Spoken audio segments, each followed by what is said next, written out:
nó tuần gì xí nữa tôi lạnh xưa sao thế có chuột nó mà sống chơi cờ đấy à rồi tôi xong đến rồi tự kệ rồi bên nó mới lúc chuột nó bé tao nó mới muốn tỏ ra chứ stop cái mùi ôi tự kệ kệ liệu tao cho cá sẽ xuống sau đó có chuột tao nó sẽ chả nó bùa hậu nó sẽ nhớ ngặt tên nha ôi to chập rồi bùa tao mưa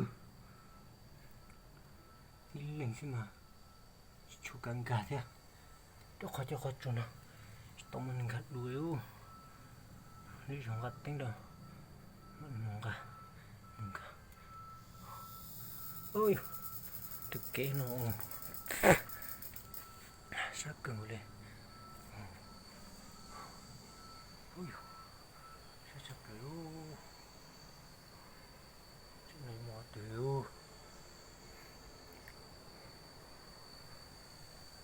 chỉ xuống tôi đồ hồi dễ lý dễ và ta cũng tôi nó tôi cho nó chỉ tốt để cờ cho cá luôn chứ ô sao chập rồi ô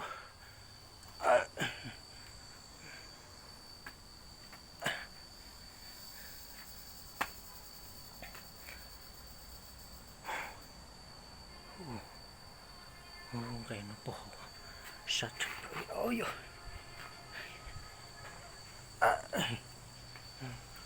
nó mà sập lại tao chứ nạp lại tao mà sát chập rồi ô bây giờ chỉ chập rồi thế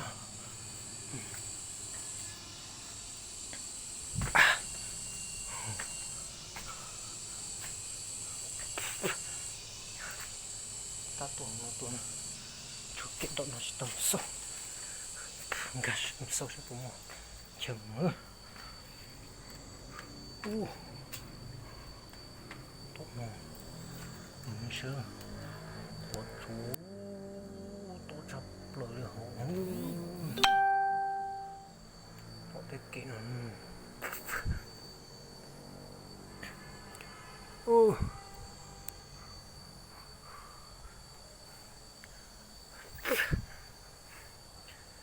to chập rồi nó có chung bố hậu gì cũng chỉ bố hậu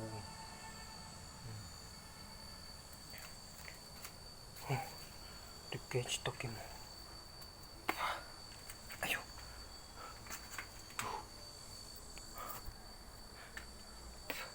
sao chập rồi luôn ôi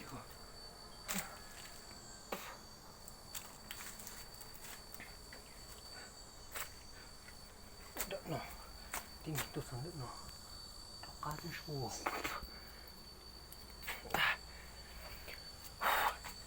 sao chập rồi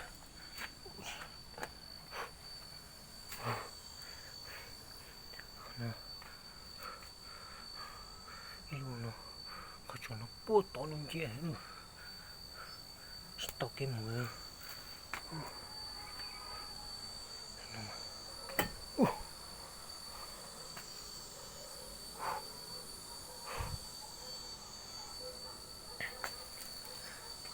cho nên chỉ xếp một tay dạ giống con nè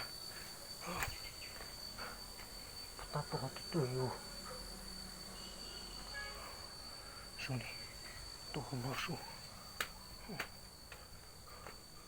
khó chua cho cái chua này chỉ chua mà này tôi đây nó bố xe mình tỉnh xíu ta dùng tuần mà tôi su đúng chỉ xíu bố xe là tôi sẽ cho tả yêu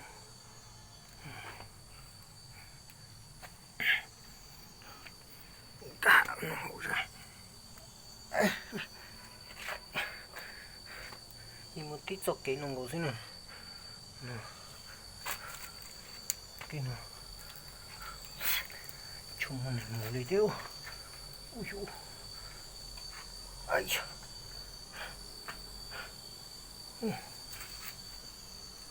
Ai da.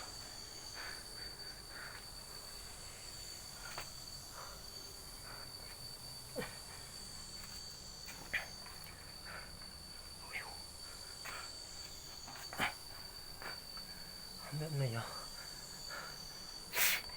Các bạn quận nhót lúc tại quận này à. Ui dồi. Sao chặt là cái tiêu. Gì có chỗ nào mà. Ai. Thật kế đây. Rất thật kế. Tôi chẳng biết nữa nè. Nó nhất đó. Nó. Cái xe nó.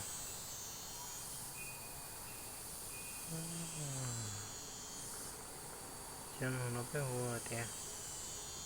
Chỗ có cách nữa. Ta cũng bố sổ nó.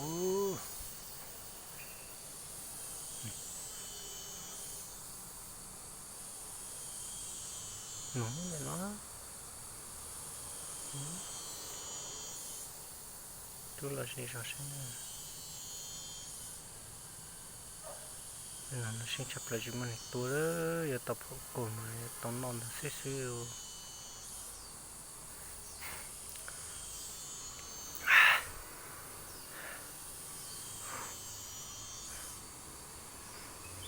Bây giờ sao kêu tóm nó nè. Cái tôi trước kìa. Để nó xem nào. Cái mỏ tưới kìa.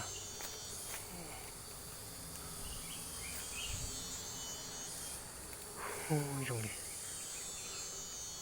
Tóm nó chứ mà này ngủ không.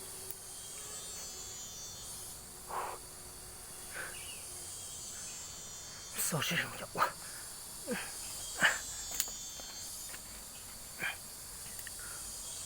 Ui dồi. Chặt rồi.